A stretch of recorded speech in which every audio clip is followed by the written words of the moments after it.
డబ్బు, అనారోగ్యం, ఉద్యోగం, వ్యాపారం, అప్పులతో బాధపడుతున్నారా? మీకోసమే launch your future programme. Hello viewers, welcome back to our channel. ప్రస్తుతం మనతో పాటు ఉన్నారు analyst and TEDx speaker doctor Nandi Rameshwararao గారు. నమస్తే సార్. నమస్తే అమ్మ. సార్, యుఎస్ఏలో క్యాంపస్ బయట పార్ట్ టైం జాబ్స్ చేసే వాళ్ళపైన అయితే ఇమిగ్రేషన్ అధికారులు నిఘా పెట్టేశారు. ఎప్పుడు జాబ్లోంచి తీసేస్తారో పనిలోంచి అనేది తెలియదు, ఎప్పుడు ఎవరు పట్టుబడతారో కూడా తెలియదు. సో ఈ నేపథ్యంలో ఏంటంటే మరి క్యాంపస్ బయట చేయడానికి ఛాన్సెస్ లేవు కాబట్టి కొద్ది రోజులు జాబ్ మానేయాల్సి వస్తుంది, పని చేయడానికి లేదు నాకు. సో డబ్బులు మాత్రం మీరు ఇండియా నుంచే నాకు పంపించాలని చెప్పేసి మన హైదరాబాద్ నుంచి ఒక స్టూడెంట్ వాళ్ళ ఫాదర్కి ఈ విషయం తెలియచేశారు. ఇది ఒక ఆర్టికల్లో వచ్చింది. సో అంటే ఇప్పుడు అక్కడ పార్ట్ టైం చేసే మన విద్యార్థుల పరిస్థితి ఏంటంటారు? మరి అందరికీ క్యాంపస్లో జాబ్స్ దొరకవు కదా, ఖచ్చితంగా బయట చేయాలి. ఇప్పుడు ఎలా ఉంటుంది మరి ఇది? ఇంత నిఘా పెడితే వాళ్ళు ఎలా బ్రతకడము, ఇక్కడి నుంచి అక్కడ డబ్బులు పంపడం అంటే ఎంత ఎక్స్పెన్సెస్ అవుతాయి ఇవన్నీ ఒకసారి? వాళ్ళు ఏమంటారు, వాళ్ళు బతుకు అధోగతి అయిపోయింది. అమెరికా మోజంతా తీర్చేస్తున్నారు ట్రంప్ వచ్చిన తర్వాత. ఎందుకంటే మనం అంత ముందు కూడా 2-3 వీడియోల్లో మాట్లాడాము. అమెరికాలో టోటల్ యుఎస్ పాపులేషన్లో మన వాళ్ళు 54 లక్షల మంది ఉన్నారు. 54 లక్షల మంది 18 లక్షలు ఇల్లీగల్ అంటారు. ఇల్లీగల్ అంటే రక ఇల్లీగల్ అవ్వచ్చు, ఫేక్ సర్టిఫికేట్స్ అవ్వచ్చు. అందులో గవర్నమెంట్ జాబ్ 30 లక్షలు ఉన్నారు. ఓకే, సో 3 లక్షల మంది పార్ట్ టైమర్స్ ఉన్నారు. ఇది rough analysis of Indians in America. So మెయిన్గా ఈ మీరు అది ఇష్యూ చెప్తున్నారు కదా, కుక్కటిపల్లిలో జరిగిందని. అయితే ఇది హైలైట్ కానీ చాలా ఉన్నాయి. ఇది ఒకటి లక్కీగా హైలైట్ అయింది. ఎందుకంటే ఫస్ట్ మనం కొద్దిగా డివేట్ అవుతున్నాం. అమెరికా వెళ్ళాలంటే ఒక ప్రాసెస్ ఉంది, ఒక ప్రొసీజర్ ఉంది. 2 రకాల కన్సల్టెంట్ ఉంటారు మార్కెట్లో. ఒక కన్సల్టెంట్ క్యాండిడేట్ దగ్గర డబ్బులు తీసుకొని పంపిస్తాడు, ఇంకో కన్సల్టెంట్ యూనివర్సిటీ దగ్గర తీసుకొని పంపిస్తాడు. అంటే క్యాండిడేట్ ఛార్జెడ్. ఆ క్యాండిడేట్ ఎవరైతే ఛార్జ్ క్వాలిటీ యూనివర్సిటీ పంపిస్తారు.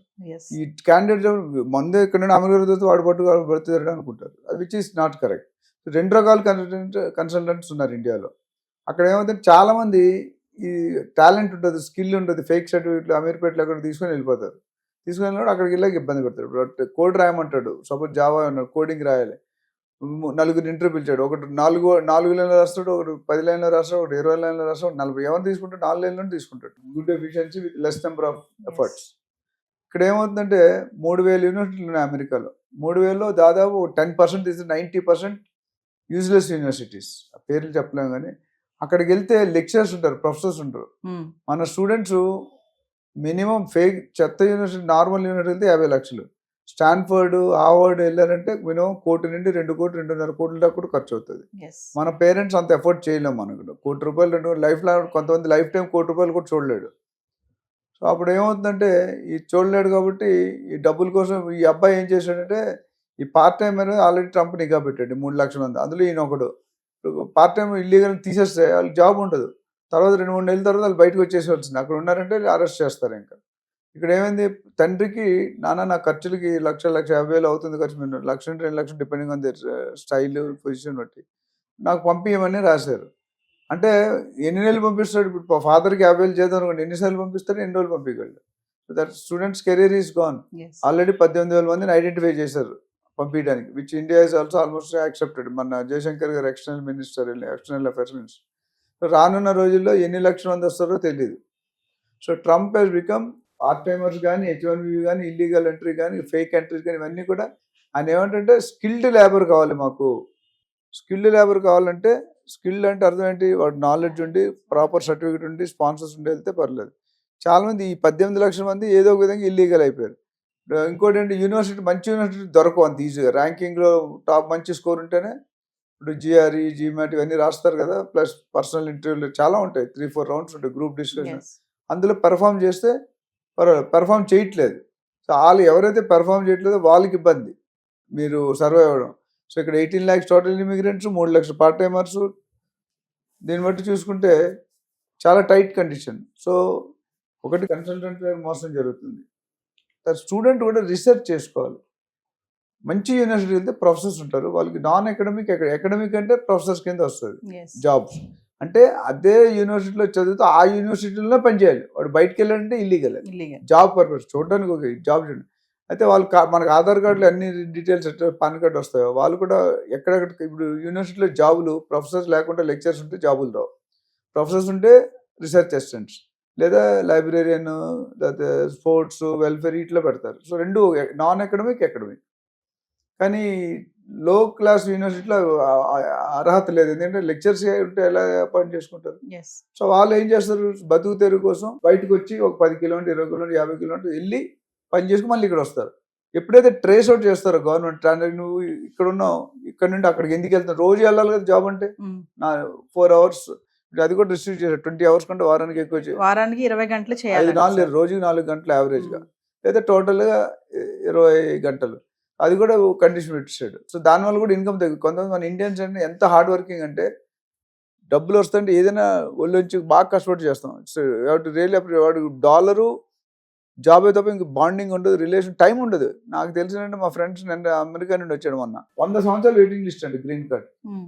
100 సంవత్సరాలు ఎప్పుడు వస్తుంది అది? ఎదురింటితో మాట్లాడే అపాయింట్మెంట్ తీసుకోవాలంట. సపోజ్ ఇప్పుడు మీ ఎదురిల్లు ఆఫీస్ ఉంది, అప్పటి తలుపు కొట్టేళ్తే కొడతాడు, ఇల్లీగల్. అది డబ్బులు సంపాదించి మిగతా అన్ని పోతున్నాయి కదా. ఇండియాలో ఆర్మీలో పనిచేస్తే సంవత్సరం నెల 2 నెలలు, మిగతా 10 నెలలు ఫ్యామిలీ గురించి ఆలోచించే టైం ఉండదు, ఫుర్సత్ ఉండదు. ఆ 2 నెలల్లో మొత్తం సినిమా చూపించేస్తారు అని. మా ఫాదర్ ఆర్మీ ఆఫీసర్ కాబట్టి నాకు తెలుసు. అంటే సార్ ఇక్కడ ఒక విషయం చెప్పండి, ఇప్పుడు డబ్బులు అక్కడ జాబ్ చేయడానికి లేదంటున్నారు, చేయకపోతే వీళ్ళు చదువుకుంటూ అక్కడ మెయింటైన్ చేయాలంటే మామూలుగా నెలకి ఎంత ఖర్చు అవ్వచ్చు అంటారు స్టూడెంట్ కి? నాకు తెలుసు ఆ స్టైల్ చెప్పాక 1.5 lakhs, సపోజ్ $2,000 మినిమం కావాలి, రఫ్లీ 1.6 lakh, $2,000-$2,500. అండ్ నార్మల్ లైఫ్ కి, లగ్జరీ లైఫ్ అంటే $3,000 అవుతుంది. యావరేజ్ అయితే $2,500 వేసుకోండి. నాకు తెలిసినంత వరకు 10,000, అంటే సిటీ బట్టి కూడా ఉంటుంది. కాలిఫోర్నియా అంటే ఎక్కువ ఉండొచ్చు, టెక్సాస్ అంటే కొన్ని చిన్న చిన్న స్టేట్లు ఉంటే తక్కువ ఉండొచ్చు. బట్ ఓవరాల్ గా 2 లక్షల నుండి 3 లక్షల దాకా అయ్యే ఛాన్స్ ఉంది. అంటే అక్కడ పార్ట్ టైం చేయకుండా వీళ్ళు చదువుకోవాలి అంటే, ఇక్కడ నుంచి పేరెంట్స్ పంపాలి అంటే మాత్రం అది బర్డెనే. ఇప్పుడు జనరల్ గా మామూలుగా చెప్పా కదా, జనరల్ గా మామూలు యూనివర్సిటీస్ అనుకోండి 50-60 లక్షలు అవుతుంది 2 years కి. అదే స్టాన్ఫర్డ్ పెద్ద అనుకోండి మినిమం 1 కోటి నుండి 2 కోట్లు, 2.5 కోట్లు అవుతుంది. అది డిపెండ్స్ అపాన్ ది యూనివర్సిటీ. ఒకటి. రెండోది, ప్రతి నెల పేరెంట్ పంపించాలని మీరు చెప్పిన కేసు పేరెంట్ వాళ్ళు అయిపోతారు, హార్ట్ అటాక్ వస్తే పేరెంట్స్ కి. ఇప్పుడు వెళ్ళాడు సగం, రాలేడు, ఉండలేడు, ఉంటే క్రైమ్, ఉండాలంటే డబ్బులు కావాలి. ఇంకొకటి సార్, ఈ F1 కేటగిరీతో ఉన్న వాళ్ళే ఎక్కువగా ఈ పార్ట్ టైం జాబుల్లో చేస్తున్నారు అనేది సర్వేలో అయితే కొంచెం ఒకటి తేలింది మామూలుగా. దీన్ని ఎలా చూడొచ్చు అంటారు? అంటే F1 అంటే స్టూడెంట్ వీసా అండి. మన లాస్ట్ టైం మాట్లాడడం డిఫరెంట్ వీసాలు మాట్లాడడం, JV వీసాని. స్టూడెంట్ వీసాకి ఏంటంటే 2 సంవత్సరాలు అలౌడ్ అండి. 2 సంవత్సరాల తర్వాత OPT అని ఉంది, ఆప్షనల్ ప్రాక్టికల్ ట్రైనింగ్. అదొక 2 years 3 years ఉంటుంది. ఆ లోపల జాబ్ రాకపోతే మీరు బయటికి రావాల్సిందే, రాకపోతే ఇల్లీగల్. అందుకని ఆ టర్మ్స్ లో కూడా మన లాస్ట్ టైం టైట్ చేశాడు వీసా టర్మ్స్ కానీ, లాటరీ సిస్టమ్ తీసేయడం కానీ. The idea is make America great. మనం మేక్ ఇన్ ఇండియా అన్నా మేక్ అమెరికా గ్రేట్ అంటున్నాడు. అండ్ ఈ డజంట్ వాంట్ మీరు చదువుకొని వెళ్ళిపోండి అంటున్నాడు ట్రంప్. మనం అంటే మేము పిచ్చోళ్ళం చదువుకునేది, మీకు 1 కోటి రూపాయలు వచ్చి ఖర్చు ఉంటే ఒక 10 కోట్లు సంపాదించి వెళ్తా ఉంటాం. అది there is a slip between the cup and the lip. ఆ డిఫరెన్స్ లో మనం కొట్టుకు చేస్తున్నాం. అంటే ట్రంప్ సీట్ ఇప్పుడు హాట్ గా ఉంది కాబట్టి డెసిషన్స్ మీద డెసిషన్స్ తీసుకుంటున్నారు. అంటే ఈ టైంలో పార్ట్ టైం జాబ్ చేసే వాళ్ళు కనుక దొరికితే ఖచ్చితంగా వాళ్ళని తిరిగి ఇంటికి పంపించేయడమే అంటారా? 100%. ఎందుకంటే వాళ్ళు దాన్ని సపరేట్ సెల్ పెట్టి అదే స్క్రూటినీలో ఉన్నారు. నువ్వు వచ్చావు, నీకుందా, నీ వీసా చూపించు, నీ పర్మిట్ చూపించు, లేదంటే పక్కన పెట్టు. సో దే విల్ టేక్ కొంత టైం ఇస్తారు, 1-2 నెలలు టైం ఇచ్చి వెళ్ళకపోతే they will take severe action. మామూలుగా చూసుకుంటే MS చేయడానికి వెళ్ళినటువంటి స్టూడెంట్స్ ఖచ్చితంగా స్టూడెంట్ ని సజెషన్ ఏమి ఇస్తారంటే, వెళ్ళడం తప్పు లేదండి, వెళ్ళే విధానం తప్పు. నేను ఆలోచన చెప్తా, తెలంగాణ ఇవ్వడం తప్పు కాదు, ఇచ్చే విధానం తప్పు. ఇక్కడ స్టూడెంట్ వెళ్ళాలనుకోవడం తప్పులేదు. చిన్న ఎగ్జాంపుల్ ఇచ్చి క్లోజ్ చేద్దాం. బ్రహ్మానందం గారు ఏదో సినిమా తెలియపోయారు, సినిమాలో బ్రహ్మానందం MS అని ఉంటుంది. పెట్టుకుంటే వాళ్ళ అత్తగారు కూతుర్ని ఇస్తారు, MS అమెరికా. 2-3 సంవత్సరాల తర్వాత ఆవిడ వెళ్తుంది, అమెరికాకి వెళ్తుంది. అప్పుడు ఆయన పనిచేసే హాస్పిటల్కి వెళ్తుంది. ఈయన బెంచ్ కారులో వస్తాడు, బెంచ్ కారులో వచ్చి పార్క్ చేస్తాడు. 5 నిమిషాలు స్వీపర్ డ్రెస్ వేసుకొని వస్తాడు. సన్నీ నువ్వు MS అవును, బ్రహ్మానందం మెయిన్ స్వీపర్ అంటాడు. మనం MS అంటే మనం ఏమనుకుంటాం? సో అలాంటి విషయాలు జరుగుతుంటాయి. సో ఇప్పుడు ఇప్పటికి చాలా మా ఫ్రెండ్స్ చాలా మంది ఉన్నారు నాతో చదువుకున్నారు, 15-20 మంది మా స్కూల్ ఫ్రెండ్స్ ఉన్నారు 40 years నుండి. సో వాళ్ళు ఏమంటారంటే, ఇప్పుడులా ఇంతకు ముందులాగా లేదు అమెరికా లైఫ్. ఈ ట్రంప్ ఉన్నంతకాలం అలజడి క్రియేట్ చేస్తాడు, గుండెల్లో రైలు గుబేలు అంటూనే ఉన్నాయి. ఎప్పుడు ఉంటాడో, ఎప్పుడు తీస్తాడో, ఎప్పుడు పెడతాడో. అయితే ఒకటి, కొన్ని రూల్స్, బర్త్ టూరిజం అని లాస్ట్ టైం మాట్లాడడం, బర్త్ టూరిజం తీసేయడం 150 సంవత్సరాలు బట్టి ఉంది. ఈయన ఎగ్జిక్యూటివ్ ఆర్డర్ పాస్ యాక్సెప్ట్ చేయలేదు, సెనేట్ యాక్సెప్ట్ చేయలేదు, స్టే ఇచ్చింది కదా ఫెడరల్ కోర్ట్, వాళ్ళు రాజ్య క్యాబినెట్స్ అవన్నీ ఉంటాయి, అవన్నీ యాక్సెప్ట్ చేయాలి కదా. చేయకపోతే ఇక అంటే ఇది ఏంటంటే ట్రై చేస్తాను, నేను వెళ్ళిపోయే ముందు కొద్దిగా కిరికిరి క్రియేట్ చేసి నా పేరు స్థిరసారిగా లైఫ్లో హిస్టరీలో ఉండిపోవాలి. మన సాలార్జంగ్ మ్యూజియంలో యాంటిక్ పీస్ ఉంటాయి కదా, అంటే ట్రంప్ అంటే మజాక్ కాదు అన్నట్టు చూస్తున్నాడు. బట్ అన్ని టైంలో అది కరెక్ట్ కాదండి. Some time you are elected because of people. So ఏదేమైనా సరే మన ఇండియన్ స్టూడెంట్స్ మాత్రం కొంచెం ఈ కొద్ది రోజులు అలర్ట్ గా ఉండడం మంచిది. ప్లస్ వెళ్ళాలనుకుంటే సరైన వేలో వెళ్ళండి, ప్రాపర్ వేలో వెళ్ళండి, స్కిల్ నేర్చుకుని వెళ్ళండి, you will be happy. Thank you sir.